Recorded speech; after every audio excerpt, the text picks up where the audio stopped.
الفيديو ده ملخص انمي باسلوبه بطريقه مختلفه، وهتلاقي فيه الفاظ وشتايم. هدفهم ان انا ازود الكوميديا في المشهد، ودي الطريقه اللي انا بشتغل بيها وناس كتير عجبتها. فلو انت مش بتحب الالفاظ والاسلوب ده تقدر توقف الفيديو من دلوقتي وتشوف حاجه تانية تتفرج عليها. ولو قررت ان انت تكمل كده يبقى انت عارف انت داخل على ايه. وهدفي من الملخصات دي في الاول وفي الاخر ان انا اضحكك مش اضايقك.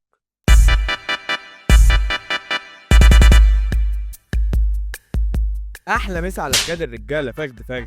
يا رب تكونوا بخير وفخادكم كمان بخير. لو انت فاكر ان حظك وحش فهو اكيد مش اوحش من الشرموط ده، علشانه دخل متاهه موجوده بقالها شخر 100 سنه، والناس حلبوا امها وخدوا منها كل حاجه ممكن تتاكل. لكن ابن الفقريه ده لقى غرفه سريه بالصدفه، وكان فاكر انه هيلاقي جواها دهب وياقوت ومرجان، او على الاقل ملفايه ساخنه تحتويه. لكنه لقى وحش اسطوري، وطبعا الوحش عمل معاه واحده حسنا ولكن لا تخبر احد، وبيخلص عليه. بس الواد يقوم وبيلاقي نفسه ميت بس عايش ومتحول لهيكل عظمي. واول لما بيشوف نفسه كده كان في مليون حاجه ممكن يفكر فيها، لكنه بيقول احا بتاعي راح فين؟ ايه الزبده؟ جهز سماعتك واي حاجه تقزقز فيها. وبفكرك بسيرفر الديسكورد بتاعنا، هتلاقي اللينك في الوصف، وانصحك تدخل علشان في ضحك كتير هناك. المفروض بنعمل تاسكات بقى. ايه ده؟ في اتنين بيزنوا هنا.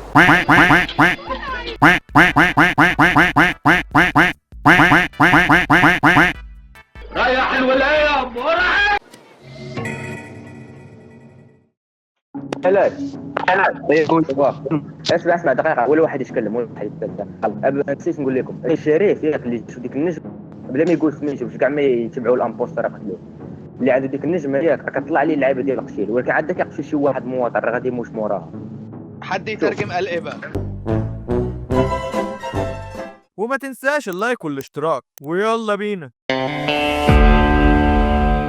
بيصحى من النوم واحد نوب شبهك كده بالظبط يا صاحبي، رانكو برونز، وبيقوم يشطف وشه علشان يروح النقابه، وبيكون باين عليه انه شقيان. ولما بيوصل للنقابه بيدور على اي مهمه يقدر يعملها، لكنه مش بيلاقي بسبب انه منوب. وبيجي واحد وبيقول له صباح السكس يا رينتو يا ابن خالتي، ورينتو بيصبح عليه هو والرجاله اللي معاه. وبيساله واحد بيقول له انت هتروح متاهه القمر العكسي برضو النهارده؟ بيقول له رينتو لو ما لقيتش مهمه كويسه. بيقولوا له قشطه احنا هنروح المهمه بتاعتنا بقى، وبيسيبوه وبيمشوا. وبيدور على اي مهمه يقدر يعملها لكنه مش بيلاقي. بيقول ما افترضها يلا على متاهه القمر العكسي. وبيكون رينتو بقاله 10 سنين شغال مجامل، والرانك بتاعه لسه برونز. افرح يا اللي في بالي، ما طلعتش لوحدك محشور في البرونز. وبيكون رينتو عايش من قتل الوحوش وتجميع الاحجار السحريه وبيعها. وبيوصل عند متاهه القمر العكسي وبيدخلها، والمتاهه دي بتكون قديمه جدا واتحلبت استكشاف، والمغامرين تقريبا ما عادش حد بيدخلها غير لو بيدور على مكان يزني فيه. لكن رينتو بيكتشف مكان سري محدش وصله قبل كده، وبيفرح فشخ وبيقولها باغاني وفلوس ومعدات ونسوان ودي يا عم ميسو. وبيدخل المكان يستكشفه، وهو بيفكر يجيب البي ام لونها ايه، لكنه بيدخل اوضه وبيلاقي نفسه واقف قدام تنين. وفي العالم دوت التنانين اقوى المخلوقات الموجوده وانضرها، وشكلها مختلف عن التنانين العاديه. ولما التنين بيشوفه بيقول له انت رفاعي، بيقول له ايه، بيقول له شد في بتاعي، وبيقرقش ميتين امه. وبعد شويه وقت بيفوق رينتو وبيبص في الميه، بيشوف نفسه بتحول لهيكل عظمي. بيقول احا يعني ايه وبتاعي فين ده كده؟ اي كانت فاكن بيتش انيمور. وبيقول طب انا حصل معايا كده ليه وانا فاكر كل حاجه، ذاكرت زي ما هي، مش كفايه انا نوب طلعت فقري كمان. وبيقول انا ارجع المدينه وبعدين اشوف ايه الموضوع ده. وبيقعد شويه يفكر يعمل ايه، وبيقرر انه يدور على هدوم ويتخفى ويخرج ويرجع المدينه تاني. وبيخرج من الاوضه اللي التنين زنقه وهتك شرفه فيها. بيقول ان المتاهات دي لغز كبير ومنتشر في كل حته، وبيحاول ناس كتير يدرسوها ويفكوا لغزها من زمان، بس محدش عارف لحد دلوقتي. وبتختلف احجام المتاهات واشكالها، بس المشترك بينهم كلهم انهم مليانين كنوز وادوات سحريه، وجواهم وحوش كتير بتحرسها. وبيقرر انه يقعد في المتاهه كام يوم لحد ما يجي اتنين يزنوا هنا ويتكلم معاهم ويشرح لهم اللي حصل له. بيدخل عليه هيكل عظمي وبيقول له مساء السكس، ورينتو بيرفع السيف بتاعه عشان يهجم عليه، لكنه بيحس ان السيف تقيل جدا، وبيقول ان ده اكيد بسبب ان ما عادش عنده عضلات. وبيروح يهجم على الهيكل وبيرفع السيف لكنه بيقع بيه، فبيروح يهجم عليه الهيكل بس بيقع ورجله بتتكسر. حرفيا عيان بينيك في ميت. ادي العيان وادي الميت. بيحاول الهيكل يرجع رجله تاني، لكنه بيقوم وبيرفع السيف وبيستخدم القوة الروحية وبيرزعه بالسيف في دماغه وبيخلص عليه. والقوة الروحية ديت واحدة من 3 خصائص موجودة في العالم ده، هو كان بيقدر يستخدمها قبل ما يموت، واتفاجئ انه قادر يعمل كده بعد ما مات. ولما بيموت الهيكل جسم رينتو بيبدأ يمتصه، وبيحس ان قوته الروحية اتجددت تاني. وبيفتكر مرة كان قاعد مع واحدة حنشاية عليها جوز جوسي، بتقول له ان الوحوش عندها طبيعة غريبة، ممكن يتطوروا ويرفعوا مستواهم من الخبرة اللي بيكسبوها طول حياتهم. بيقول لها طب ما اي انسان شرموط يقدر يعمل كده. شوف مين بيتكلم، الخول اللي بقاله 10 سنين في برونز. بتقول له الوضع مختلف هنا، على سبيل المثال الهياكل العظمية هتفضل زي ما هي مهما حاولت تتطور، لكن في حالات نادرة جدا الهياكل بتقدر تتطور لغيلان، وده بسبب نظرية التطور الوجودي. بيقول لها التطور الوجودي، بتقول له دي حاجة انا بعمل عليها ابحاث من زمان، وان الغيلان مخلوقات خالدة ومش بس هياكل عظمية، هي عندها كتلة عضلية برضه. فبيقرر رينتو يركز على نظرية التطور الوجودي ويقتل وحوش في المتاهة هنا لحد ما يتحول لغول. وبنشوف المرة الملبن بتقول هو مش هيجي النهارده برضه، ما بداش بقى، ما اقوم اعمل العشاء انا. وبنرجع لرينتو الشلاكش، وبيكون خلص على شوية هياكل وجسمه بقى اخف وقادر يحركه احسن، وبيدور على وحوش تانية يخلص عليها وبيلاقي سلايم، وبيقول في العادي دي وحوش اضعف من الهياكل وبتموت بهجوم سحر بسيط بس يصيب النواة بتاعتها، لكن الوضع بالسيف هيكون صعب علشان النواة بتاعته بتتحرك. وبيروح يهجم عليه وبيقدر يسيب النواة بتاعته، وبيجمع المية بتاعت السلايم علشان بتتباع بسعر كويس. بيتعالج ضعف الانتصاب وسرعة القصف. وبنشوف في النقابة واحد بيتكلم مع موظفة وبيقول لها عملت ايه مع المستجدة اللي جت؟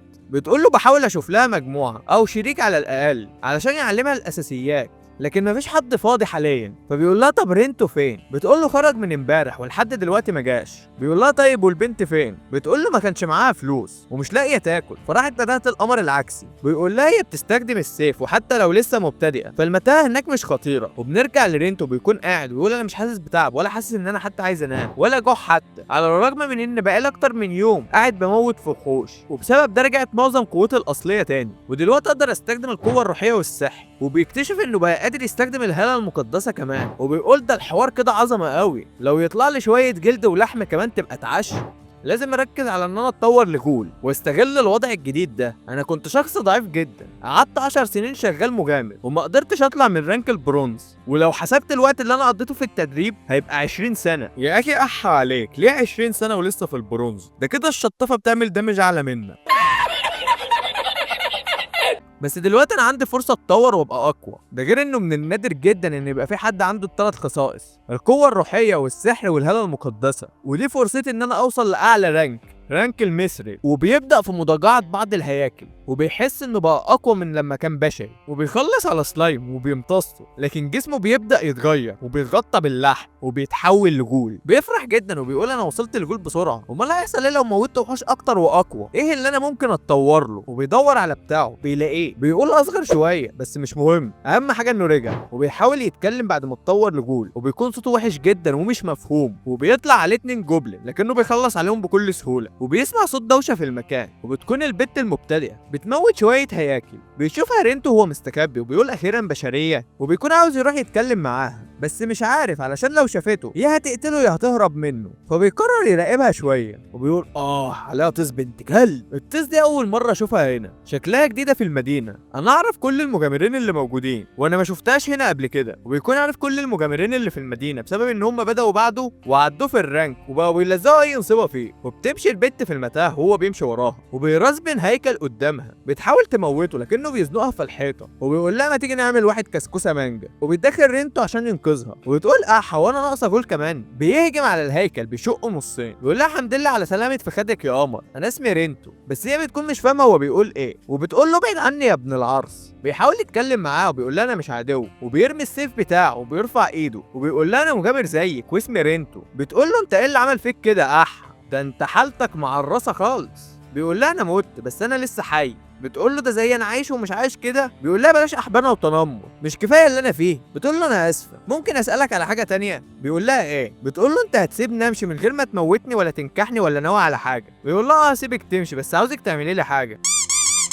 بيقول لها لا يا شرموطه مش ده. بتقول له عاوز ايه طيب؟ بيقول لها عاوزك تجيبي لي هدوم علشان عاوز ارجع المدينه، بس لو رجعت كده هيركبوني على البوابه. بتقول له ماشي. بيديها فلوس كانت معاه قبل ما يموت وبيقول لها جيبي الهدوم وخدي الباقي، ووحياة امك اوعي تاخدي الفلوس وتخلعي. بتقول له عيب عليك يا جدع، ده انا بنت ناس. ده انت انقذتني ولازم ارد لك المعروف ده. بيسالها على اسمها وبتقول له رينا، وبيوصلها لباب المتاهه وبتقول له مش هتاخر، وبيقول رينتو انه من الطبيعي ان واحده مكانها تروح تبلغ النقابه على طول، بس انا ما عنديش خيار تاني غير اني اثق فيها انها ما تخونيش. وبتروح البت على النقابه على طول، يا بنت العرس. والبت بتاعت النقابه بتقول لها خير، بتقول لها انا عاوز اسالك على حاجه. وبيكون رينتو قاعد بيعربد في السلايم وبيسمع صوت رينا بتنادي عليه، وبتكون رجعت ومعاها الهدوم، وبيروح لها رينتو لكنها بتخاف وبتطلع السيف بتاعها وبتقول له انت رينتو ولا جول تاني؟ بيقول لها لا رينتو، وبتقول له انت بقيت بتتكلم بشكل احسن دلوقتي. بيقول لها كنت بتدرب وبغني اغاني الفنان زياد زازا. وبيشوف الحاجه اللي جابتها وبيلاقيها عملت حسابها وجابت له جوانتي وجزمه طويله ولبس يقدر يغطي جسمه كله بيه، وبيلبسه وبيلاقي نفسه قادر يتحرك عادي فيه. ورينا بتقول له رايك ايه؟ بيقول لها تسلم في خدك يا قمر، وتوري له شكله في المرايه بس بتكون ملامحه لسه باينه. وبتقول له انا عملت حسابي، وبتطلع ماسك من الشنطه. فبيقول لها وربنا انت اجدع من رفاعي. بتقول له مين رفاعي؟ بيقول لها رفاعي ده بتاعي. وبيجرب يلبس الماسك لكنه بيلزق في وشه. بيقول احا وبيحاول يخلعه لكنه مش بيعرف.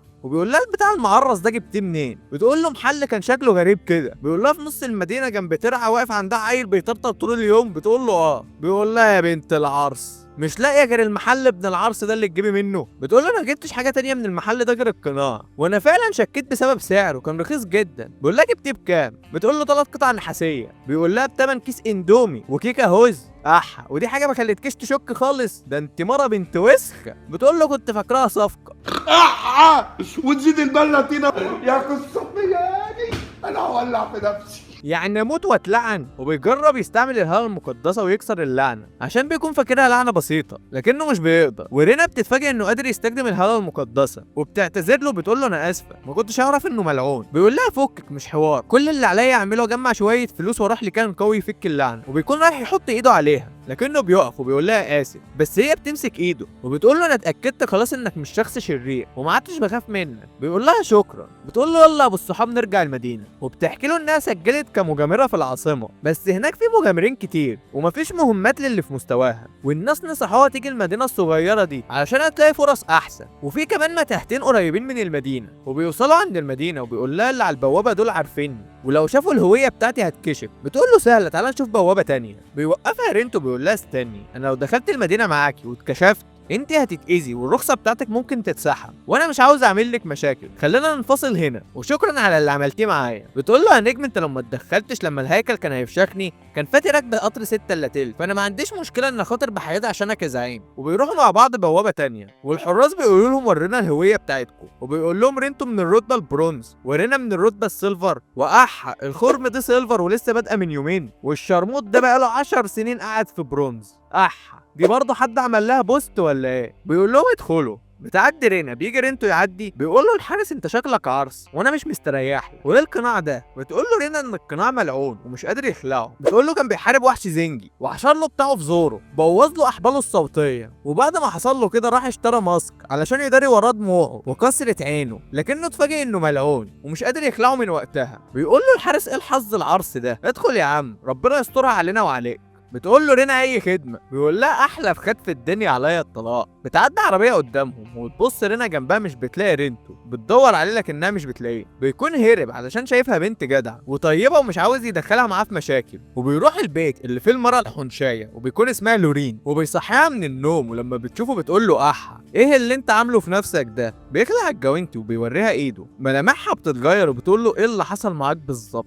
بيحكي لها اللي حصل معاه. بتقول له انا بدرس السحر من زمان وبقرا كتب كتير لكن عمري ما سمعت قبل كده بحاجه زي دي. بيقول لها بس ده اللي حصل معايا. بتقول له التنين ده لسه في المتاهه؟ بيقول لها لا لما صحيت ما لقيتوش. وبيستغرب رينتو من لورين علشان لما شافت منظره كده فضلت هاديه وما خافتش. فبتساله بتقول له انت ناوي تعمل ايه؟ بيقول لها عاوز اكمل شغل كمغامر وابقى اقوى بس مش هينفع ارجع النقابه بشكلي ده. بتقول له انا ممكن اروح النقابه واجيب لك المهمات، ده غير انك مش هتقدر ترجع الاوضه اللي كنت عايش فيها فممكن تفضل هنا. بيقول لها ربنا يخليهم لك ويزودهم لك. بتقول له يا رب بس انا مش فاتحه سبيل يا امك، انا عاوزاك تساعدني في الابحاث بتاعتي. هو في حد برضه بيربي جاموسه من غير ما يحلبها؟ بيقول لها يا بنت العرس بتقول له معلش يا صاحبي الشغل شغل، ودي فرصه ما تتعوضش عشان اعمل ابحاث على نظريه التطور. وبيجي تاني يوم ولورين بتديله فلوس الاحجار السحريه وسائل السلايم اللي جمعهم، بيشكرها وبياخد الفلوس وبيقول لها انا هروح عند الحداد. وبيكون ماشي في المدينه وبيكون الناس كلها خايفين منه، وبيدخل عند الحداد وبيكون في واحده هي اللي في المحل، واول ما بتشوفه بتقول ايه الاشكال بنت الوسخه اللي على الصبح دي، اساعد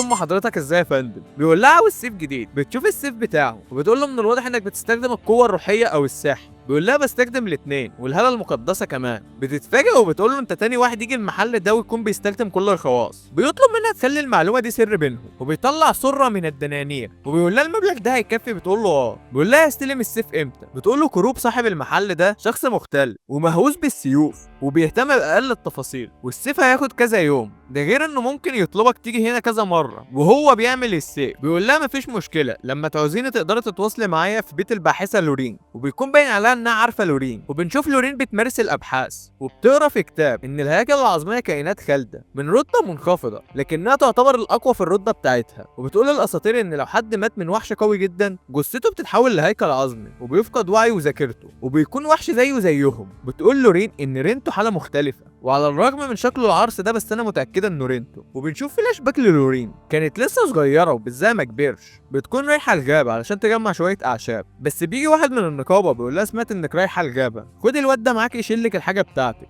ده غير انه عارف الطريق في الغابه كويس. بيروحوا مع بعض ولورين بتكون بتجمع الاعشاب وبيطلع عليها جوبلين وبتتوتر وما بتقدرش تتحرك، لكن رينتو بيقول لها تستخدم كرة النار وبتعمل كده وبتقدر تخلص عليه. وبيقول احا السعر بتاع الرتبه السيلفر اقوى بكتير من البرونز. يا اخي احا انا نفسي اشوف حد رانكو برونز او اقل منك، ده اي ابن وسخه معدي في الانمي رانكو اعلى منك. وبيقعد هو ولورين وبيقول لها من الواضح انك اول مره تحاربي وحوش. بتقول له اه. بيقول لها ما تخافيش انا هفضل معاكي وهعلمك كل حاجه. وبتبدا الصداقه بتاعتهم من هنا. وبنشوف رينتو وهو خارج من عند الحداد وكروب بيمدله ايده عشان يسلم عليه، لكن رينتو بيتردد شويه بس بيسلم عليه. وبتديله مرات الحداد سيف وبتقول له تقدر تستخدم ده لحد ما السيف بتاعك يخلص. وبيقول له كروب استخدم السحر والقوه الروحيه بس وما تستخدمش حاجه تانية بالسيف ده. بيقول له تمام وبيمشي. بيقول كروب ان الراجل دوت في حاجه غريبه. بتقول مراته شكله مش واثق فينا. بيقول لها من الواضح ان في لعنه عليه وهو مش عاوز يحتك بينا علشان ما يعمل لناش مشاكل بسبب اللعنه دي. على الرغم من كده ادالنا لمحه عن الموضوع. بتقول له اه هو قال لي انه عايش مع لورين وعنده الثلاث خصائص. وبيرجع البيت للورين بيحضر لها الاكل وبتقول له انت فين من زمان يا ابن المرة، وحشني الاكل ده من زمان بس انت مش هتاكل. بيقول لها انا عندي مشكلتين، ان في الجسم دوت انا مش بجوع، والتاني حتى لو انا عاوز اكل الماسك ده ما فيهوش خرم. بتقول له خلاص ما سبتش نفسك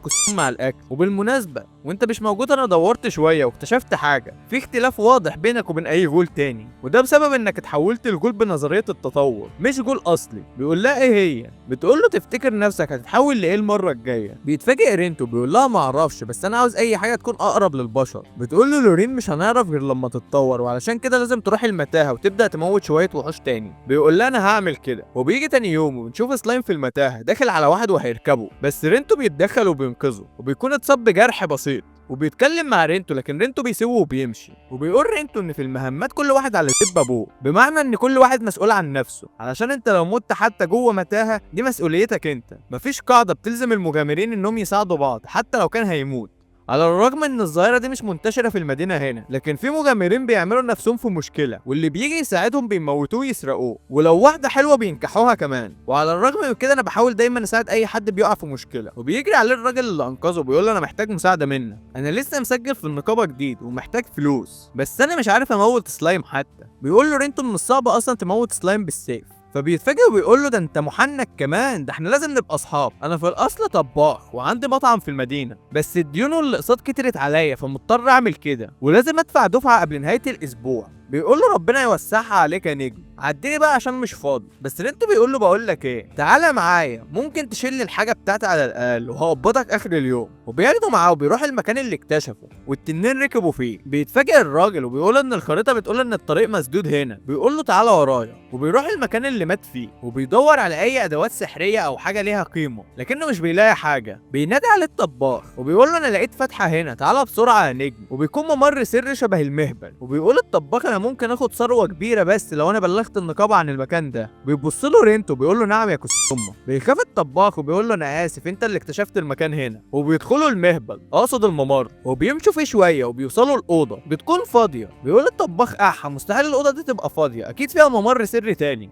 المكان هنا محدش اكتشف واكيد في كنز ولا اتنين. وبيمشي في الاوضه وبتظهر على الارض دايره سحريه ورينتو بيقول له خد بالك يا كسومك. بيقول له خد بالي من ايه؟ مفيش حاجه. وبيكون رينتو بس اللي قادر يشوفها. ومره واحده الطباخ بيختفي ودي بتكون دايره انتقال اني ونقلت الطباخ لمكان تاني. ورينتو مش عارف يعمل ايه لانها في الاغلب هتاخدك لمكان مليان وحوش وهينكحوا كل خرامك او مكان مليان افخاك وهيزودوا خرامك. وبيقول المنطق بيقول ان انا كسوم وامشي وابني له سبيل جنب اي جامع، بس انا مش هعمل كده علشان انا قلبي علم. وبيمشي على الدايره هو كمان وبيتنقل لمكان تاني وبيلاقي الطباخ مفقلس على الارض شبه اللباوي وشكله مضروب وطالع ميتين امه. وبيروح يشوفه بيلاقي هيكل عظمي عملاق فشخ وبيقول اكيد ده زعيم الاوضه. بيستخدم رينتو القوه الروحيه وبيهجم عليه لكن الهيكل مش بيتاثر وبيهجم على رينتو لكن رينتو بيديها حته باركور وبيهرب. وبيقول ان القوه الروحيه ضده ملهاش لازمه ولازم يجرب حاجه تانية. وبيجرب السحر لكنه مش بينفع برضه وبيلاقي ان البوابه اللي دخلوا منها اختفت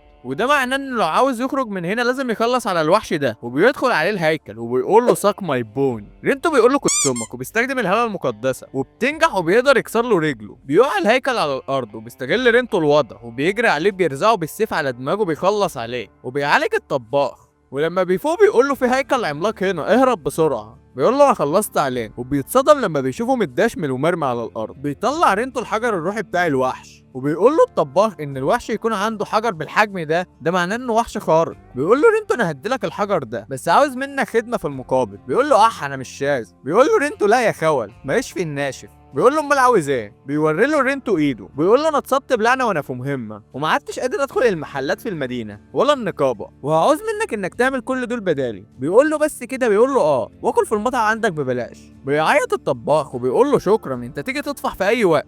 بيقول له رينتو اتفقنا. بيقول له روح هناك. بيقول له مفيش حاجه هنا. وبيروح الطباخ وبيتنقل ورينتو قبل ما بيمشي بيبص وراه وبيكون في دايره سحريه تانية وبيقول انا عاوز استكشف المكان اكتر بس خليها مره تانية. وبيرجع المدينه وبياخدوا الطباخ للمطعم وبيقول له ده مطعمي مطعم التنين الاحمر. والسم الكرياتيفيتي في الاسماء يا جدع. وبيتفتح الباب وبتنط عليه مراته وبيقول لها ده انت مره بنت وسخه مش شايفاني متصاب. بتقول له مين العرس ده حرامي؟ بيقول لها اكتمي يا مرة ده سيدي وهشتغل مساعد ليه من النهارده. وبص اداني ايه كده هنسد الديون اللي علينا. على الرغم من ان شكله عرس بس راجل طيب قوي. وبيقول له يا زعيم احنا ما تعرفناش انا اسمي لوريس ودي مراتي ايزابيل. بيقول له رينتو انا هقول لك اسمي بس وعدني ان انت ما تقولش لحد عليه. وبيقول له من عيني يا زعيم. وبيودعه رينتو وبيمشي وبيقول للاسف ما طلعش نصاب او شخص سيء وعنده عيله كان نفسي اجرب عليه الحاجه دي. وبيكون باين على رينتو ان في حاجه غلط. وبيوصل عند بيت لورين وبيبدا يدوخ ويحس بصداع. بيدخل البيت ولورين بتقول له انت اتاخرت ليه؟ كان في مشاكل في المتاهه؟ بيقول لها لا. بتقول له ما تعرفش فين الجوابات اللي كانت بتجيلي من الامبراطوريه عشان لو ما ردتش عليها ممكن يقلقوا عليا ويجوا يزوروني فجاه. بيقول لها رينتو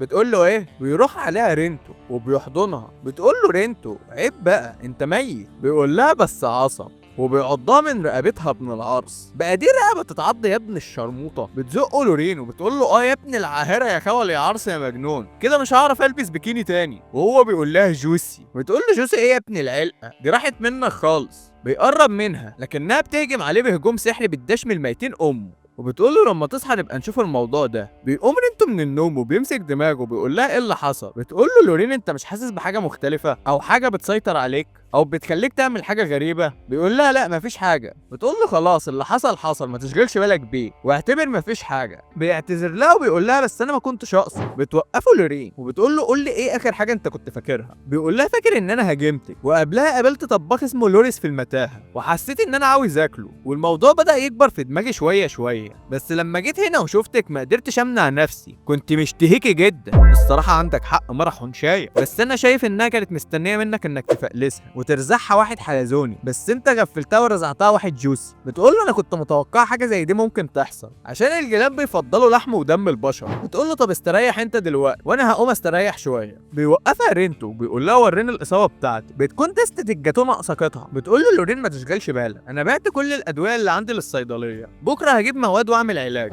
بيقول لها خلينا اساعده وبيستخدم الهاله المقدسه بتاعته وبتتفاجئ لورين جدا لما بتشوفه قادر يستخدمها وبيقدر يشفيها وبيكون بس في اثار لاف بايت وبتعيط على كتفها. بتقول له لورين ده كده عظمه قوي. بيقول لها الكتف الملبن ده لازم يرجع يلمع تاني، وبيستخدم الهواء المقدسه وبيعالجها خالص. وبتقول له لورين كده نعتبر اللي حصل ما حصلش. وبعدين بتقول له انا عندي فكره استنى، وبتخليه يستخدم الهواء المقدسه على جسمه عشان يعالج شكله ويحسن مظهره. وبيشوف القناع متغير وبيتفاجئ، وبيقول لها دي مشكله كده بقه هيبان، لكن القناع بيتغير وبيغطي بقه وبيظهر عينيه. ولورين بتقول له من الواضح كده ان القناع ده مش ملعون بس، ده اكبر من كده بكتير، ده بيتغير على حسب رغبتك. وبيجرب رينتو بيقدر يتحكم فيه. بتقول له لورين انا سمعت ان السيوف السحريه لها اراده خاصه، والقناع ده عامل زيهم، وطالما انت قادر تغير شكله وبيستجيب لرغبتك ما تيجي نحاول نشيله من عليك. وبيجربه لكنه مش بيتحرك. بتقول له مش مهم، كده كده انت مضطر تلبسه لحد ما شكلك يبقى بشري، بس انت دلوقتي وصلت لحته حلوه، جسمك بقى احسن وعينك طلعت وشعرك، ده غير انك بقيت قادر تتكلم بشكل احسن دلوقتي. بيقول لها معاكي حق، هو انا اتطورت تاني؟ بتقول له على الاغلب بيقول لها غريبه على الرغم من اني موتت وحش قوي، بس لما انا اتطورت اول مره كان بعد موت الوحش على طول. بتفكر لورين شويه، بتقول له الموضوع غريب فعلا، تفتكر انك اتطورت بسبب انك اكلت لحم ودم بدل الوحش اللي موتته؟ بيقول لها مش عارف. بتقول له انت دلوقتي شكلك بقى مش شبه الغيلان ولا البشر، انت دلوقتي حاجه بنت احبه في النص بينهم، بتفكرني بشخصيه شيكي اللي في القصص. بيقول لها مش ده مصاص الدماء؟ بتقول له بس ده مخلوق اقل درجه من مصاصين الدماء وشبه هيئتك الحاليه جدا. بيقول لها طب وانا ايه اللي طورني من جول لمصاص دماء؟ بتقول له مش عارفه بصراحه، نظريه التطور الوجودي ديت لغز كبير بالنسبه لنا احنا الباحثين من زمان، زيها زي سر وجود المتاهات، بس انا في حاجه في دماغي. بيقول لها رينتو ايه؟ بتقول له على كلامك انت كنت هيكل عظمي من البدايه صح؟ بيقول لها وبعد كده اتحولت لجول. بيقول لها مظبوط. بتقول له انك تتحول من هيكل عظمي لجول على طول انت شايف ان دوت حاجه عادي؟ بيقول لها لا. بتقول له نظريه التطور الوجودي اساسها ان الوحش بيتطور من رتبه لرتبه اعلى، بس هل الجول الرتبه اللي بعد الهيكل العظمي على طول؟ بيقول لها لا، في قبل الجول هيكل عظمي فارس وهيكل عظمي جندي. بتقول له مظبوط. وانا دلوقتي عندي نظريه ان الوحوش بتتطور للمخلوقات اللي هم عاوزين يتطوروا ليها. انت الاول كنت عاوز تتطور لجول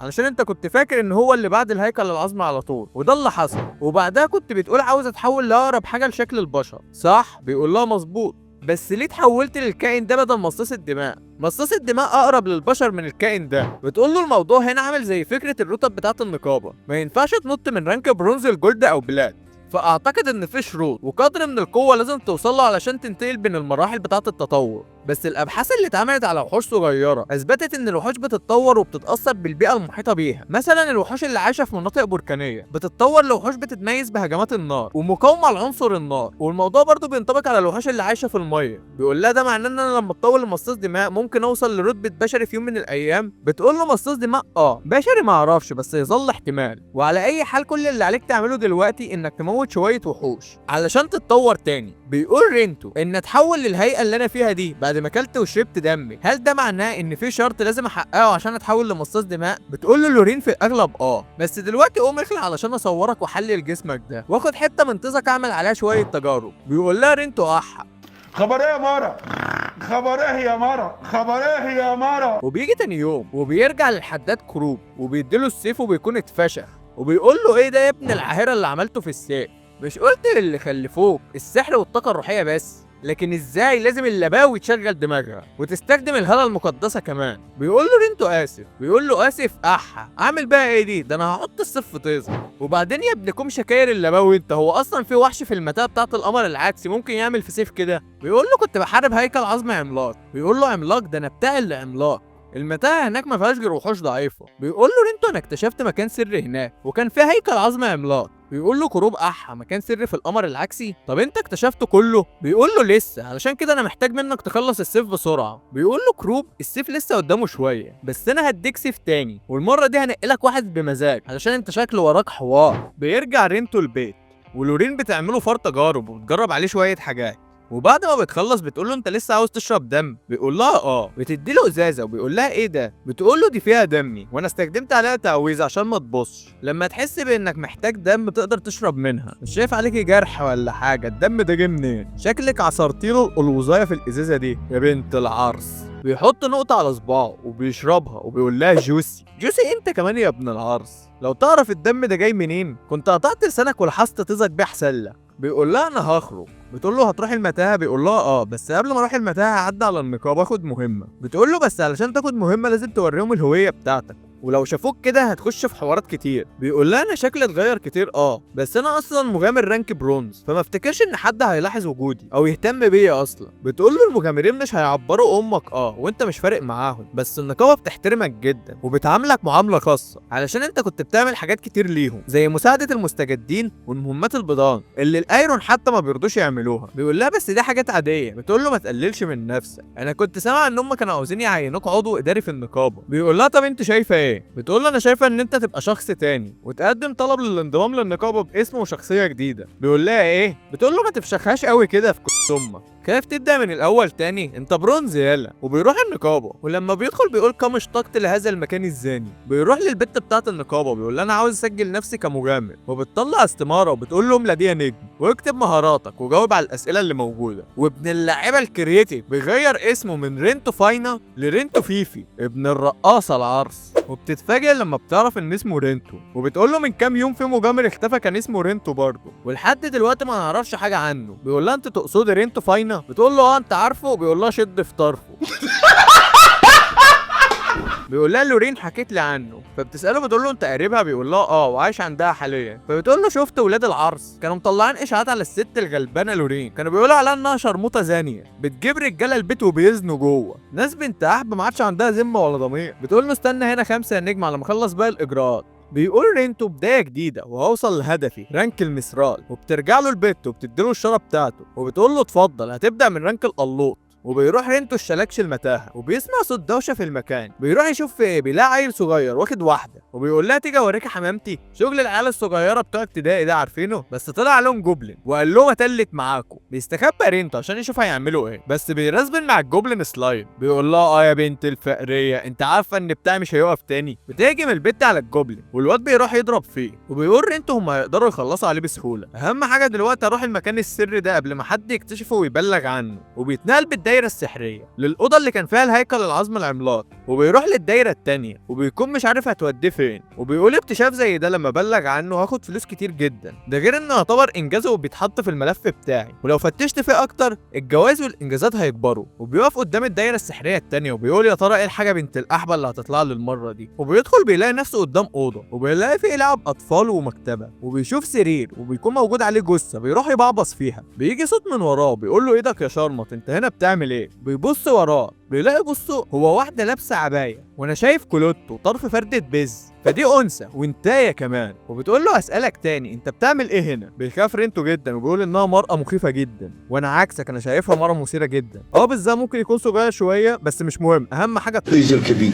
بيقول لها رينتو والله كنت بفتش في المكان لو في حاجه عليها القيمه ممكن اخدها. بتقول له ده انت حرام ابن احبه بقى، ده انت يومك اسود علشان انا عندي حدود ما ينفعش ان حد يتخطاها وانت بدخولك هنا اتخطيتها. وبتهجم عليه بتكلكع ميتين امه وبتحرق له هدومه وبتكون هترزعه هجوم تاني تخلص عليه، لكنها بتشوف جسمه بتقول له ايه يا ابن الجسم المعرس ده؟ بيقول لها ماله مش عاجبك؟ كأن انا اللي اخترت اكون كده. بتقول له كده الموضوع منطقي، انا فهمت كده انت دخلت هنا ازاي، انا اسفه ده سوء تفاهم مني. وبالنسبه لهدومك فانا هديك ده. وبتخلع وبتديله العبايه اللي لابساها وبتقول له دي جودتها ممتازه كده نكون متعادلين. وبتكون الفايه انتايه ملبنايه. بتقول له اعتقد انت تعرف خصوصيه المكان ده فممكن ما تقولش لحد عليه علشان المكان ده مهم جدا بالنسبه لي. بيقول لها تقصدي ما اعرفش النقابه؟ بتقول له واصلا ما حدش هيقدر يدخل هنا لو انت ما كنتش معاه. مش بيفهم رينتو تقصد ايه. وبتقول له في المقابل انا هديك هديه كمان، دي خريطه لاكاسيا انا واثقه انها هتكون مفيده ليك. بيفتحها رينتو وبيشوفها فاضيه. بتقول له انها اداه سحريه بتسجل الغرف اللي بيمشي فيها جوه المتاهه. وبتقول له كده انت وجودك هنا خلاص ملوش لازمه، انا هوديك عند مدخل المتاهه اتفضل انطر قبلكاش. بيلاقي رينتو نفسه اتنقل بره المتاهه ومعاه الحاجه وبيرجع تاني للورين وبيحكي لها اللي حصل. بتقول له يا ابني ارحم ميتين هو انت عليك لعنه ولا حاجه؟ انت ماشي عمال تقابل حاجات غريبه بس. بيقول لها مش بمزاجي. بتقول له علشان كده انا بقول لك انت ملعون، ده انت مش دايس على دي القطه، ده انت لو دايس فتظهر مش هيحصل لك كل ده. بتقول له الاداه السحريه ديت ما بتستجيبش للقوه السحريه بتاعتي، جرب قوتك انت. بيعمل كده وبيظهر متاهه القمر العكسي، بيظهر فيها كل الغرف بتاعه المتاهه وبيشوفوا فيها سهمين بيتحركوا مش بيعرف دول ايه، لكنه بيظهر على الاسهم اسماء رايز ولورا، ودول بيكونوا المغامرين اللي كانوا في المتاهه رايحين يزنوا. بتنبهر جدا لورين بالخريطه علشان مش بس دقيقه جدا لكنها بتظهر كمان اللي جواها وتحركاتهم، وبتقول له لورين حياض الخريطه دي تتصنف انها ثروه قوميه. هي الخريطه دي بتظهر المتاهات التانيه، بيقول لها مش عارف ممكن متاهه الهلال مثلا، وبتتغير الخريطه لمتاهه الهلال بس بتكون مش كامله. وبيقول للورين انها قالت له ان الخريطه بتسجل الاماكن في المتاهه بمجرد انه يمشي فيها. بتقول له فهم. بيقول لها ممكن تكشفي لي على العبايه كمان احسن تطلع ملعونه هي كمان. بتقول له شوف فيها ايه ما انت لابسها، ولو فيها لعنه فانت اتلعنت بقى خلاص، بس انا بصيت عليها ولقيت فيها مقاومه عاليه للسحر والهجمات الجسديه، تقدر تقول كده وانت لابسها دبابه ماشيه على الارض. بيقول لها مصلحه يعني انا ما اتضحكش عليا في الصفقه دي. بتقول له الاهم دلوقتي قول لي مين البنت اللي كانت هتموتك دي. بيقول لها ما اعرفش بس كانت قويه جدا وكنت على بعد فاسيه من الموت. بتقول له لورين الاوضه اللي انت دخلتها دي شكلها تفكيري برضه وفيها سر. بيقول لها رينتو انا ناوي اروح هناك تاني. بتقول له اما انك احبب صحيح دي كانت هتنكحك، بصحيح الشراميط ما يحبوش الا الضرب على طيازهم. بيقول لها هي كل اللي طلبته مني ان انا ما اعرفش حد من النقابه. بتقول له انت بتلعب بالكلام يعني. بيقول لها تقدري تقولي كده. وبيرجع تاني المتاهه وبيوصل للمدخل لكنه بيلاقيه اختفى، وبيقول ده معناه انها مش عاوزه تقابلني دلوقتي. وبيرجع النقابه وبيطلب من البت بتاعه النقابه انه ياخد المهمه دي، وبتكون جمع لحم الجثث الجيلان. بتقول له بس يا شبح الجيلان دي وحوش قويه جدا وانت رانك الله. بيقول لها ما تقلقيش انا موتت منهم قبل كده وعارف انا بعمل ايه. بتقول له قشطه. ومش بيعدي وقت كتير وبيرجع رينتو بيسلم المهمه. بتقول له البت بتاعه النقابه يا عم ده انت اسرع من دليفري ماك. وايه ده الله ينور عليك لفف اللحمه كمان لفه جاتوهات ايه الحلاوه دي. استنى هنا خمسه والنبي يا فنان على ما اجيلك. بيقول لها طيب. وبترجع له بتقول له اتفضل يا نجوميه ده طلب اختبار عشان ترفع الرانك بتاعك للبرونز. بيقول لها بالسرعه دي. بتقول له انت موهوب وتقدر تخلص المهمات اللي في رانك البرونز. وبيرجع البيت للورين وبيعرفها باللي حصل. بتقول له ده الطبيعي بقوتك الحاليه اللي قعدت فيه 10 سنين قبل ما تموت عملته في يومين دلوقتي. بالمناسبه انت اخترت اسم ايه؟ بيقول لها رينتو فيفيا. بتقول له يا ابن العرس يا كرييتيف من قله الاسامي مش لاقي غير الاسم العيله بتاعتي. بيقول لها ده جزائي انا اللي خفت على سمعتك الناس عمالين يقولوا عليك عاهره بتجيب رجاله البيت. بتقول له ماشي يا سق. وبيروح تاني يوم للنقابه عشان الاختبار. ولما بيدخل بيقول له واحد لا مؤاخذه يا فحل انت مين؟ بيقول له رينتو جيت هنا عشان اختبار الترقيه. وبيوصل المشرف بتاع الاختبار وبيقول لهم اسمعوا شويه لباوي. الاختبار الاول كتابي في القواعد ومعلومات المغامرين. فبيقول رينتو ان لما اخد الاختبار اول مره كان عباره عن جمع شويه اعشاب والاختبار بيتغير وبيبقى اصعب كل فتره. وبيخلص الامتحان وبترجع البت بتاعه النقابه وبتقول له ايه الاخبار يا فحل سمعت انك قفلت الامتحان. بيقول لها على قد كده. بتقول له شد حيلك بقى في الامتحان التاني بتاع المهمه. بيقول لها هيكون عباره عن ايه. بتقول له هتتقسموا مجموعات وتعملوا مهمه النقابه مجهزاها. وبتنادي على رايز ولورا العيال اللي كانوا بيزنوا في المتاهه وهو شافهم. وبتقول لهم انتم الثلاثه هتكونوا مجموعه مع بعض. بيجي المشرف وبيقول لهم المهمه الجايه هتكون في متاهه الهلال. كل مجموعه هتاخد خريطه هتتوزع عليكم وهدفكم انكم توصلوا للنقطه اللي متعلم عليها وترجعوا قبل غروب الشمس. بيسال واحد وبيقول هل في اي قواعد. بيقول له لا اعملوا اللي انتوا عاوزينه. واحد تاني بيقول له هل كلنا متعلم عندنا نفس المكان. بيقول له وفي هديه لاسرع مجموعه هتوصل. وبيوصلوا عند المتاهه وبيسال الواد رايز الشلاك شرينتو بيقول له انت جيت هنا قبل كده. بيقول له بيقول له وانا كمان. بتقول له انا بطل احبنه انت لما جيت هنا ما عرفتش تعدي الطبق الاول. بيقول لهم طب يلا ندخل. رينتو بيقول لهم استنوا من الافضل ان احنا نشتري خريطه جديده. بتقول له لورا والخريطه اللي هم ادوها لنا. بيقول لها دي تحطها في تيز رايز علشان دي مرسومه من 15 سنه وبيكون في ناس فارشين على الرصيف قدام المتاهه. بيروح رينتو للراجل وبيقول له ده فين خريطه. بيقول له من عينيا بقطعتين سيلفر. بيقول له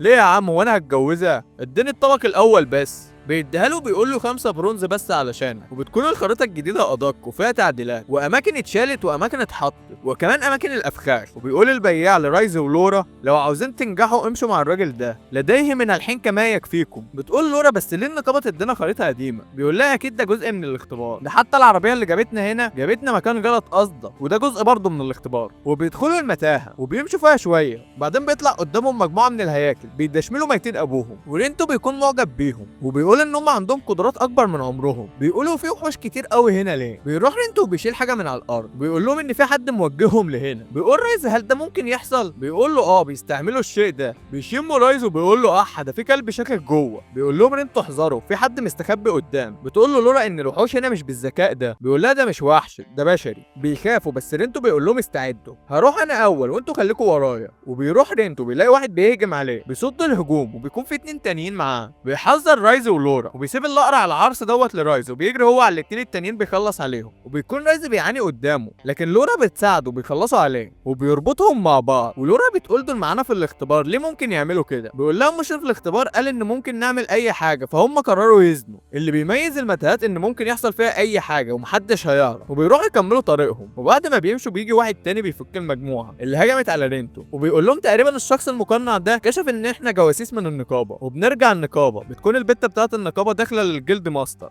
وبيقول لها عاوز اسالك على حاجه. بتقول له ايه؟ بيقول لها في اشاعات الفتره الاخيره بخصوص رينتو فيفيا المغامر الجديد اللي انت بتشرفي عليه. بتقول له ماله؟ بيقول لها في ناس كتير بتقول انه مجرم علشان ظهر في البلد فجاه وعنده مهارات عاليه، ده غير ان احنا ما نعرفش اي حاجه عنه، فما تخليناش ننكر ان الوضع ده مريب. لو لاحظت باي حاجه غريبه ابقى عرفيني. بتقول له اوامرك يا دولي. وبيوصل رينتو والرجاله قدام باب اوضه الزعيم، وبيقول لهم دي اوضه زعيم من ضمن زعماء كتير للطبق ده، انتوا حد فيكم حارب ضد زعيم قبل كده؟ بيقولوا له ولا عدينا من قدامه حتى. وبيوصل مجموعه تانية وبيقولوا ما طلعناش اول ناس يوصلوا هنا، وبيقول رينتو توقيت ممتاز. بيقول زعيم المجموعه التانية مجموعه الاطفال والراجل المقنع، انتوا ما عملتوا غلطه كبيره بانكم وصلتم هنا اول. بيقول له رينتو ما تتكلم كويس بدل ما اقطع لك لسانك واحطه لك في تيزك اعرفك طعم الخرا ايه. وبيشوف لورا بيقول لها ما تسيبك منهم وتعالي معانا. بيقف قدامها رايزو بيقول له اتكلم معايا انا، مالكش دعوه بيها. بيرفع سلاحه عليه وبيقول له بتقول لي يلا. بيحط رينتو السيف على رقبته، بيقول له الواد على الهادي يا ابو الصحاب كنا بنهزر. ورينتو بيقول له معلش ما بنفهمش في الهزار. بيقول له الواد انتم جيتوا اول فده دوركم ادخلوا انتوا. بيقول له رينتو لا احنا هنستريح شويه ادخلوا اول. بيقول له والله انت راجل طيب تسلم يا غالي. بيدخل الاوضه وبيقول رايز احا احنا جينا اول انت سبتهم يدخلوا اول ليه؟ بيقول له اتقل تاخد حاجه نظيفه. وبيوريهم القتال ازاي بيكون ضد زعيم علشان هم ما عندهمش خبره، ده غير ان العيال بيتفشخوا وبيطلعوا من الاوضه وبيكون في ناس من النقابه موجوده بيشيلوهم وبيخرجوا بيهم. وبيقول لهم حتى لو خسرنا المعركه مش هنخسر حياتنا، فدلوقتي تقدروا تطمنوا انكم مش هتموتوا لو خسرتم. وبيدخلوا الاوضه بيكون الزعيم سلايم عملاق،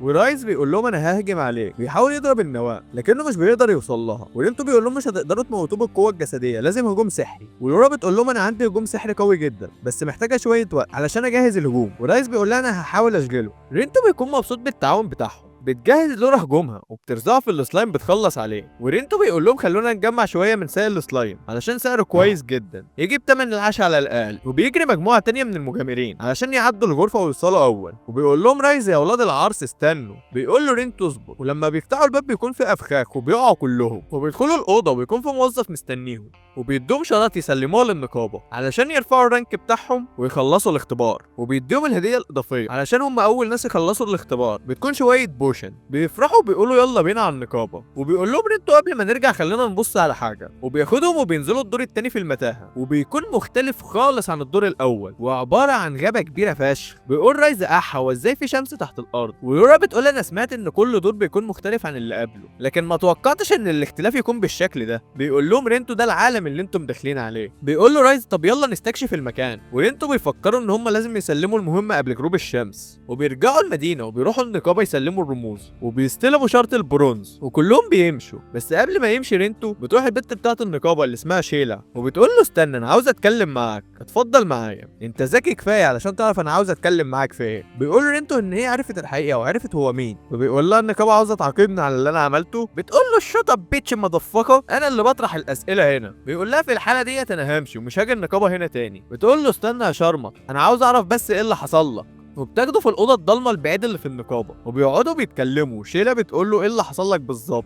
بيقول لها انا وقعت في مشكله كبيره مش عاوزك ولا انت ولا النقابه تتورطوا معايا فيها. بتقول له يا عم سرك في بير احكي انت بس وما يهمكش. بيخلع وبيوريها وشه وبتقول له احا ايه المنظر المعرس ده؟ بيحكي لها كل حاجه حصلت وبيعرفها انه دلوقتي وحش. بتقول له والله يا اخي اللي يشوف بلاوي الناس تهون عليه بلوته، وانا اللي شايله هم قسط الايفون واجيب البيتزا النهارده سجق كيري ولا شيكن رانش. بيقول لها شكرا يا بنت العرس على اهتمام حضرتك.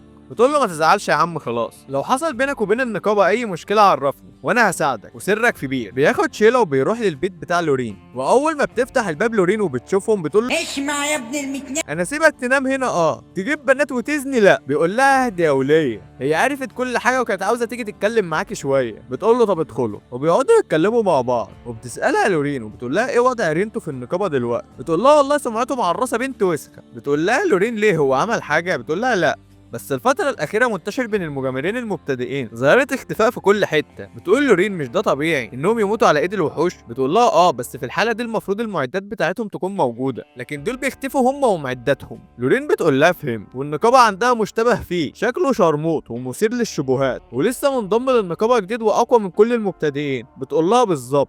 بيقول رينتو في الحاله ديت انا ممكن ابطل اروح المتاهه. بتقول له فكره كويسه. بيروح رينتو لكروب علشان ياخد السيف بتاعه. احا يا عم، ده انا نسيت حوار السيف اصلا، ده انطبطق من نت وي. وبيقول له كروب انا عدلته وخليته يستحمل القوه الروحيه والسحريه والهاله المقدسه علشان يناسب استخدامك. وبيقول له جربه. بيقول له رينتو تمام انا هجرب اول حاجه السحر. وبيشق العروسه بتاعه التدريب. بيقول له كروب بالراحه يا كنت امك عليها اقساط. وبيجرب القوة الروحية والهالة المقدسة، وكروب بينبهر من قوته على استخدام العناصر الثلاثة بشكل كويس جدا. وجذع الشجرة اللي رينتو قطعه بالهالة المقدسة بيخرج منه نباتات. وكروب بيقول له انا اول مرة اشوف حاجة زي كده، هل ممكن احتفظ بيهم؟ بيقول له رينتو مفيش مشكلة. بيقول له كروب طب انطر قبلكاش انت بقى. بيقول له انا عاوز اجرب حاجة كمان. بيقول له ايه؟ بيقول له رينتو انا عاوز اجرب ادمج كل العناصر مع بعض في هجوم. بيقول له كروب اذن يا دولي، استنى لما اجيب لك جذع تاني. بيقول له انا سمعت اشاعات عن امكانية دمج القوة السحرية والقوة الروحية، لكن دي كانت اشاعات بس. انت عاوز تدخل معاهم الهالة المقدسة كمان؟ ده ادي يا عم ميسو خالص. وبيديله سيف تاني وبيقول له استعمل ده في الزنا اللي انت عايز تعمله عشان خسارة السيف ده يبوظ. وبيحط في السيف القوة السحرية وايده التانية القوة الروحية، وبيهجم على جذع الشجرة بيفجر ميتين امه بيبخره. بيقول كروب احا ده كده السحر والقوة الروحية بس، امال لو استعملت الهالة المقدسة كمان ايه اللي هيحصل؟ بيقول له مش عارف بس ما تيجي نجرب. بيقول له كروب بقول لك ايه يا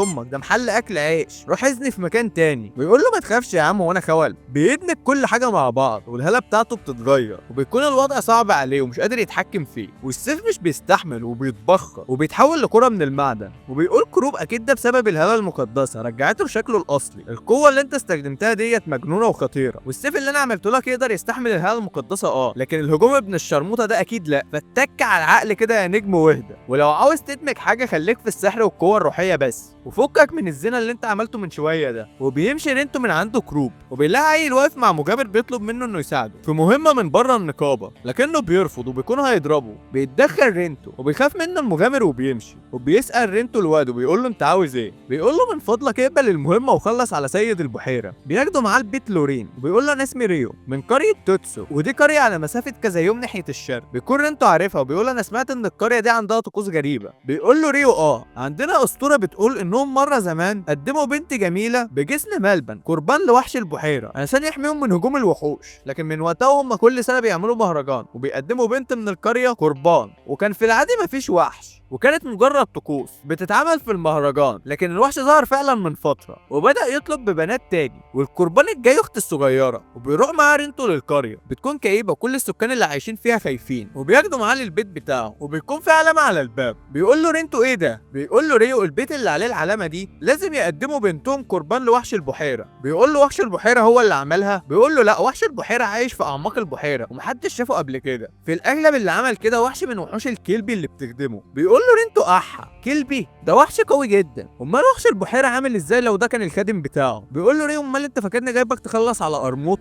بتفتح الباب اخت ريو بيكون اسمها اميريس وبتفشخ اخوها ضرب، وبتقول له ده شكله مغتصب اطفال، نكحك يا شرموط ولا لسه؟ وبتقول لرينتو تسلم والله يا رجوله، تعبناك معانا بس اخويا معاك ذهنيا، اتفضل انطر قبلكاش انت. المهرجان اللي بيحصل في القريه هنا ده تقليد، وانا مش هتخلى عن اهل القريه واسيب وحش البحيره يركبهم. بيقول لها ريو هو اللي عيني للمهمه دي وهو الوحيد اللي يقدر يسحب الطلب ويمشيني. بيقول له والله انك فحل. بتقول له اعمل اللي انت عاوزه بس ما تتدخلش في المهرجان، وانا اصلا ما عنديش مشكله ان انا اكون القربان. وبياخدوا ريو بيدخله الاوضه اللي هينام فيها، وبيقول له انا اسف على اللي اختي عملته معاك. وبيقول له رينتو المهرجان بكره صح؟ بيقول له وبيقول له ارجوك انقذها انا ماليش غيرها في الدنيا. بيجي تاني يوم ورينتو بيمشي شويه في القريه علشان يحقق في الموضوع، وبيروح عند عيال صغيرين واقفين مع تاجر. بيقول لهم عايز اسالكم عن حاجه. العيال بتترعب من شكله وبيطلعوا يجروا وبيقولوا احا ده امح بتاع العيال. والبياع بيقول له انا اول مره اشوفك في القريه، انت هنا عشان المهرجان؟ بيقول له رينتو تقدر تقول كده. بيقول له البياع انت جيت في وقت غلط علشان وحش البحيره غاضب جدا. والله يا شرمط انت بشنب القوادين اللي عندك ده انا شاكك فيك.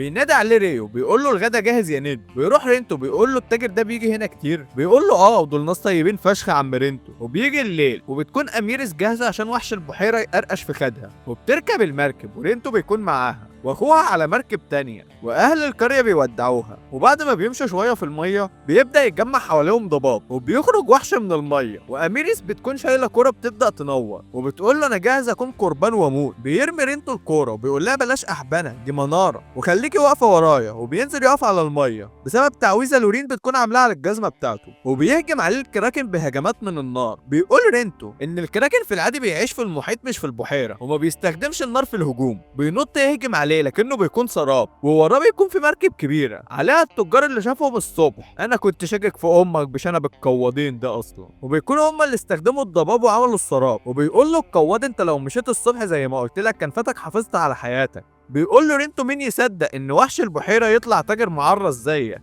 وبيطلع على المركب بيدشمل ميتين ابوهم كلهم، وبيوصل ريو واخته وبيقولوا ايه المركب دي. بيقول لهم رينتو تعالوا ما تخافوش. بيجي تاني يوم بيكونوا مربطين التاجر والعصابه اللي معاه، وكانوا عاملين الحوار ده نصبايا بيسرقوا الكره الصغيره بالطريقه دي. بياخدوا واحده من القريه ينكحوها طول الليل فلوس ونيكه ما في اطيب من هيك، علشان القرويين كانوا بيبعتوا مركب عليها القربان ومركب تاني عليها فلوس وذهب. وبيمشي رينتو من القريه وبيودعوا ريو واخته، وبيقول له ريو انا مش عارف اقول لك ايه. بيقول له ما تقولش حاجه انا لازم امشي عشان عندي حاجات لازم اعملها. وقبل ما يمشي بتنادي عليه اميريس وبتجري عليه وبترزعه بوسه وبتقول له شكرا على انقاذ مهبلي من النكاح المؤكد. بيرجع رينتو المدينه وبيعدي كذا يوم. بيروح النقابه عشان ياخد مهمه. بيقف قدام لوحه المهمات وبيشوف مهمه مقابل قطعه نحاسيه واحده، وبيقول احا مش عاوز تنكني كمان بالمره؟ ده ايه الاسعار الزانيه دي؟ بتكون مهمه لجمع زهره بتطلع في مستنقع سام. بتيجي من وراه شيله وبتقول له انت لقيت مهمه تناسبك؟ بيقول لها لسه. بس ايه المهمه الزانيه دي؟ مهمه صعبه زي دي بقطعه نحاسيه واحده؟ بتقول له في اطفال في دار ايتام محتاجين الزهره دي عشان يعالجوا بيها حد. فرينتو الفحل بيقبل بالمهمه. بيقول لها انت عارفه ان الزهره دي اسمها زهره دم التنين واسمها ده ورا قصه؟ بتقول له قصه ايه؟ بيقول لها ان في تنين زمان وقع في حب امراه بشريه ودمه اتحول لزهره والناس سموها زهره دم التنين. بتقول له قصتهم الرومانسيه جالي انتصاب في المهبل من كتر الحب. وبيروح لدار الايتام وبتفتح له بنت صغيره الباب وبتقول له اسفه يا شبح لكن السيده ليليان المسؤوله عن المكان مش موجوده، اتفضل انطر قبلكاش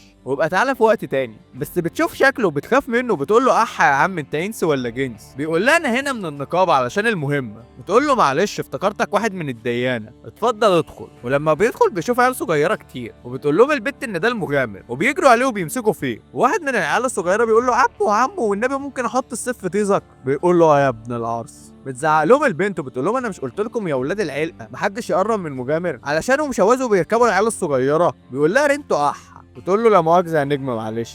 قال لها انت اسمك ايه؟ بيقول لها رينتو. بتقول له وانا اريزا. بيقول لها انت اللي طلبت المهمه؟ بتقول له اه. بيقول لها زهره دم التنين مش الحاجه اللي ممكن حد يجيبها بسهوله. بتقول له عارفه وما بتتباعش في المحلات ولو اتباعت هتكون غاليه جدا بس انا محتاجاها ضروري. بيقول لها تمام بس انا عاوزك تحكي لي القصه بالظبط. بتقول له ماشي وبتاخده معاها عند الحاجه ليليان وبتكون عظمه كبيره راقده في السرير ومش قادره تتحرك وبتعرفه بنفسها وبتقول له انا المسؤوله عن الدار دي والاطفال. ورينتو بيقول لها اتشرفت بيكي وبتقول له انا سمعت انك قبلت بمهمه تنظيف القبر على الرغم ان المكافأة قليلة جدا. بتكح الحاجة ليليان بتقول لها ارزة ريحة انت يا حاجة انا هتكلم معاه في الباقي. وبتقول لرينتو زي ما انت شايف الست مريضة وراقدة في السرير والدكتور شخص حالتها بان تراكم هوا سام في جسمها والحل الوحيد يا اما كاهن قوي جدا يعالجها واحنا معناش تمنه او زهرة دم التنين. بيقول لها رينتو خلاص اعتمدي عليا انا هجيب لك الزهرة دي بس خلينا ننزل ننظف القبو اول. وبينزلوا بيشوفوا فران. بيقول لها احا كل ده فار بتاكلوه ابن العرس ده. وبيهجم عليه الفار ورينتو بيديله بالبوكس لكن الفار بيعض وبيقع الفار على الارض وبيقعد يشنج ولونه بيتغير. وبيستغرب رينتو جدا بس بيجي في باله حاجه وبيقول للفار لف حوالين نفسك 3 مرات وبيعمل كده. وبيتفاجئ جدا هو واريزا وبيرجع للورين وبتقول له ايه البتاع ابن العرس اللي على كتفك ده؟ بيقول لها ده رفاعي اتعرفت عليه في دار الايتام. بتقول له اه الفامباير بيقدروا يعملوا اتباع ويتحكموا فيهم بس ما كنتش اتوقع انك تكسب القدره دي كمان. عاوزين نجرب نشرب دمك لوحش تاني ونشوف النتيجه. بيقول لها ماشي بس ممكن نخلي رفاعي يعيش معانا؟ بتقول له ماشي هي جت عليه ما بقت زريبه خلاص بس لازم يدفع ايجار. بيقول لها ايجار ايه ده فار؟ بتقول له شويه دم وشعر وحبه تجارب كده مش حوار يعني. وبيوصل رينتو للمستنقع وبيقول له سواء مش هقدر اروح ابعد من كده بس هعدي عليك بالليل اخدك. وبيدخل هو ورفاعي المستنقع وبيقول المكان ده اسمه مستنقع طراسك وان في وحوش كتير نادره هنا ونباتات كمان، لكن بسبب السموم بيكون من الصعب على المغامرين انهم يجوا هنا، وبيطلع عليه مجموعه من الجوبلين بيضربوا عليه اسهم، لكنه بيتفاداها وبيقول ان الوحوش في البريه بتكون اقوى بكتير من اللي موجوده في المتاهه بسبب ظروف البيئه اللي بيحتكوا بيها، بس بيخلص عليهم بكل سهوله وبيمشي على جسر لكنه بيتكسر، وبيقع رينتو في المستنقع بس رفاعي بينط من عليه وبيقول له يا ابن العرس خلعت انت. في نفس الوقت وحش بيهجم عليه وبيقطعه بيعملوا شاورما، ورفاعي بيكون قاعد بياكل وبيقول له عاش يا زعيم ادي جامد يا زعيم، وبيروح رينتو وبيشيله وبيقول له هو كل اتباع مصاصين الدماء معرصين زيك كده، بس بيطلع عليه تنين وبيجري وراه بيحاول يهرب لكنه بيقف عند حافه جبل وبيتحط في معضله تتنقل ولا تنط من الشباك، وبيقرر انه يتنقل. بيهجم على التنين لكن التنين بيبخ عليه سم ورينتو مش بيتاثر بيه، بيشحن السيف بالسحر وبيهجم عليه لكنه مش بيتاثر، فبيقول له انت اللي جبته لنفسك يا كوس امك، وبيستخدم السحر والطاقه الروحيه وبيضرب التنين لكن مش بيتاثر برضه، فرفاعي بيقول له بس يا زعيم سيب لنا الطلعه دي، وبيجري رفاعي وبيقدر يستخدم الهواء المقدسه، وبيتصدم رينتو لما بيشوف رفاعي بيعمل كده، وبينط رفاعي على التنين لكنه بيبلعه، وبيقول له رينتو يا ابن الغبيه يا عرس، بس التنين بطنه بتوجعه وبيتفه تاني. بيمسكوا رينتو بيقول له ما تتأحبنش تاني علشان لو بلعك وشخك انا مش هشيلك من الخرا، بيقول له تمام يا زعيم، ورينتو بيقول له بس انت اديتني فكره والله يا ده رفاعي، وبيهجم عليه بالهاله المقدسه وبيقدر يطير رقبته ويخلص عليه بضربه واحده. نقطة ضعفه كانت الهالة المقدسة، وبيقول انه من الصعب انه يقطعه دلوقتي، فبيطلع شنطة فراغ كان اشتغل 5 سنين عشان يقدر يحوش تمنها ويشتريها قبل ما يموت. عليك جبل ياض جبل، وبيحط فيها التنين وبيكمل تدوير على الزهرة، وبيوصل لمكان مليان زهور دم التنين وبيديها واحدة ده مش طبق كشري، ده محل كشري. ويقول انا هلم حبه حلوين واعمل فلوس بنت كلب، بس بيجي واحد من وراه وبيكون باين عليه انه قوي جدا، وبيقول له ما كنتش اتوقع ان حد هيجي هنا قبلي، وبيقول له رينتو انت ما عندكش مشكله ان انا اخد شويه صح؟ بيقول له رينتو اتفضل خد اللي انت عايزه، وبيلم الزهور هو والالف، وبيقول له رينتو انت محتاج الزهره دي لايه؟ بيقول له لعلاج سيدتي مريضه وبتحتاج من الزهره دي كل فتره. بيقول له رينتو تمام اتمنى ليها الشفاء. بيقول له انا وسيدتي محظوظين ان احنا اتعرفنا على حد زيك، عشان كنت قلقان لو انا مش موجود مين يجيب لها الورده دي، فمن فضلك اقبل ان انت تشتغل معانا. انا اسمي ايزاك، وبالنسبه لسيدتي انت هتعرف اسمها لما نقدم طلب مهمه رسمي للنقابه. بيرجع رينتو النقابه وبيقول لي شيلا انا عاوز اقطع اللي في الكيس ده، بتقول له ما تقولش انت موتت التنين اللي هناك، كل اللي موجودين بيبصوا عليهم، ورينتو بيقول لها اسكتي يا مره هتفضحينا. بتقول له طب تعالى معايا هوديك لمكان التقطيع، وبيكون القيمه بتاعت الوحوش مش بس في الاحجار الروحيه بتاعتها، بتكون كمان في جسمها اللي ممكن يستخدموه في حاجات تانية كتير. وبيوصلوا عند الجزار وبتقول له اميكا، بيقول لها هلا شيلا بنت الناس، بتقول له جايبه لك معايا ممنوعات، خش يا رينتو وريه اللي معاك. وبيفتح رينتو الكيس وبيطلع التنين، ولما بيشوفه بيقول له حالته كويسه جدا ومعلهوش خدوش، انت موتته بضربه واحده. بيقول له وبيسأل رينتو بيقول هيجيب فلوس كويسه، بيقول له شكاير فلوس يا زميلي، بيقول له قشطه هعتمد عليك.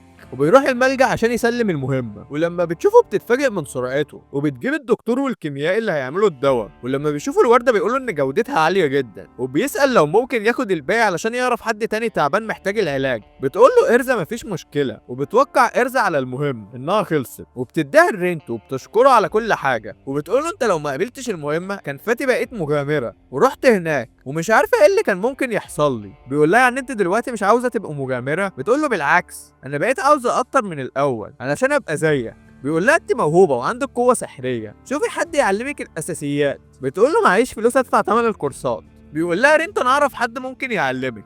بتقول له انا مش هبقى عالة على حد. بيقول لها خلاص هسلفك الفلوس ولما تبقى مغامره ابقي رجعيهم. بتوافق. بيرجع رينتو للورين وبيحكي لها كل اللي حصل، وبتقول له ما عنديش مشكله ان انا اعلمها لو انت عاوز كده. بيقول لها انها موهوبه وما كنتش عارف اتصرف ازاي مع البنات الشابات. بتقول له بالراحه يا ابو الصحاب، في واحده شابه هنا وانت بتتعامل معاها عادي. بيقول لها فين ده؟ بتقول له تصدق انك ابن شرموطه يا اخي، مش انا لسه مكتشفه مهاره مدمره جديده كنت عاوز اجربها على كتسم حد صدفه غريبه. بيهديها رينتو بيقول لها انت بتقولي شابه مش ملكه جمال الكون، كرباج المدينه، ملبن حياتي. بتهدى شويه لورين لما بيقعد يتأحبن عليها. وبيجي تاني يوم ورينتو بيروح النقابه، واول ما بيدخل شيلا بتقول له تعالى هنا يا ابن المره انت عملت ايه؟ بيقول لها في ايه؟ بتقول له تعالى ورايا. وبتساله بتقول له انت تعرف حد من عيله راتور؟ بيقول لها بتوع الكبده. بتقول له كبده ايه يا امك؟ دول من انبل العائلات في العاصمه وقدموا طلب مهم وطالبينك بالاسم. وبتدي له جواب وبيقول لها ده من ايزاك. بتقول له يعني تعرفهم؟ بيقول لها لا، انا اعرف الشخص اللي بيخدمهم، قابلته وانا بجمع الورد. بتقول له هتعمل ايه؟ بيقول لها هروح اقابلهم. وبيوصل رينتو للقصر بتاع عيلة راتور، وبيروح عند المدخل بتاع القصر، وبيكون في راجل عظمه كبيره قاعد بره. بيقول له رينتو صباح السكس، إيزاك موجود؟ بيقول له هتلاقيه موجود عندك في القصر، اتفضل ادخل. بيقول له رينتو تقريبا اللي قدامي دي متاهه. بيقول له مظبوط. بيقول له رينتو انا جاي لي دعوه، لازم اعدي منها برضه؟ بيقول له اه. بيقول له طب انا ممكن ادفع فلوس واخد خريطه؟ بيقول له الخريطه ملهاش لازمه، علشان المتاهه دي معموله باداه سحريه بتخلي الممرات تتغير كل شويه. بيقول له هو في حاجه زي كده؟ بيقول له سيدة العيله ديت هوايتها جمع الادوات السحريه من كل العصور. بيقول له طب وانا ليه اعدي متاهه زي دي عشان خاطر واحده عندها هوايه؟ بيقول له ما تقلقش، لو قدرت تعديها في مكافاه. بيقول له مكافأة ايه؟ بيقول له اي حد بيقدر يعدي المتاهه ديت السيده بتديله اداه سحريه من المجموعه بتاعتها كهديه. بيقول له بجد؟ بيقول له اه، واصلا من النادر ان السيده تفتح المتاهه، بس هي شغلتها النهارده مخصوص. بيقول له رينتو انت شكلك عديت المتاهه دي قبل كده، عندك نصيحه ليا؟ بيقول له والله انت لماح يد وعجبتني، نصيحتي ليك ما تعتمدش على الشمس. بيقول له تسلم يا غالي. وبيدخل المتاهه وبيكون عاوز يعديها، يمكن يكسب اداه سحريه قويه، وبيلف فيها شويه لكنه مش بيوصل لحاجه. فبيشغل دماغه، بيطلع الخريطه السحريه اللي معاه لكنها مش بتشتغل، فبيكمل ماشي. لكنه بعد شويه بيقف تاني وبيقول تقريبا كده انا تهت. بيفتكر لما الحارس قال له ما تتبعش الشمس، وبيقول في العادي ان المغامرين بيقدروا يرسموا خريطه جوه راسهم من غير ما يعتمدوا على الشمس بسبب انهم بيكونوا في مكان مقفول، والمفروض اكون وصلت دلوقتي للمخرج. بيكمل ماشي وبيوصل لمكان بس مش المخرج، بيكون زي حديقه صغيره وفي بنت قاعده جواه. بتقول له هتستسلم؟ بيقول لها لا لسه عاوز اجرب تاني. بتقول له تمام اتفضل انطر قبلكاش، تقدر تكمل طريقك من هنا، بس لو عاوز تريح 5 وممكن تاخد خربوش شاي معايا. بيقول لها تمام تسلمي لها يا ست الكل. وبيقعد معاها وبيكون مش عارف دي مين، وبيفتكرها واحده من بنات العيله. بتصب له الشاي وبيقول لها دي اداه سحريه؟ بتقول له اه. الادوات السحريه نوعين زي ما انت عارف، اللي بتكون في متاهات واللي بيعملها الحرفيين، ودي قطعة أثرية اكتشفها مغامر من أكتر من 200 سنة وجبتها بسعر كويس، 300 قطعة بلاتينية. بيقول لها 300 قطعة بلاتينية؟ ده قطعة بلاتينية واحدة تخليني أتقاعد وأعيش ملك بقية حياتي، باكل كل يوم فطير سجق كيري وافطر بطاطس سوري، ثم الفقر اللي انا فيه. بيشيل جزء من القناع عشان يقدر يشرب الشاي، وبتتفاجئ لما بتشوفه وبتقول له هو القناع ده سحري؟ بيقول لها اه. بيقول لها واحده اعرفها جابتهولي من محل في القريه. بتقول له طيب ممكن تديهولي؟ شكله نادر جدا وطبعا هديك فيه سعر كويس جدا. بيبلع ريقه وبيقول لها والله نفسي ابيعه واعيش بفلوسه ملك بقيت حياتي وكنتم شغلانه المغامرين، بس مش بيتخلع ابن العرس لازق فيا. بيخلص الشاي وبيقوم علشان يكمل المتاهه، وبتقول له البنت انا هديك تلميح. بيقول لها ايه؟ بتقول له ما تبصش على الشمس. بيقول لها تمام، وبيمشي شويه وبيبص للشمس، ومره واحده الشمس بتختفي. بيقف وبيمسك حجر وبيرميه في الاتجاه اللي كان ماشي فيه، بيلاقي الحجر اختفى وبيتصدم علشان دي تقنيه انتقال آني ما كانش متوقع انها تكون موجوده هنا علشان بتكون في المتاهات التانيه. وبيقول انا كده لازم ابدا من الاول علشان اقدر احدد اماكن بوابات الانتقال. وبيقدر يوصل فعلا للقصر قبل الغروب، وبيلاقي ايزاك والبنت الصغيره اللي بتكون هي سيده العائله واسمها لورا. وبيقول لها انا جيت هنا عشان المهمه اللي انت طلبتها، ده غير ان انا ليا هديه عندي علشان خلصت المتاهه. بتقول له عندك حق، وبتاخده معاها للاوضه بتاعت الادوات السحريه، وبتقول له من حقك تختار اي اداه انت عاوزها. وبيوصلوا عند المخزن بتاع الادوات السحريه، ولما بتفتحه بيكون كبير فشخ وفيه ادوات كتير. ورينتو بيقول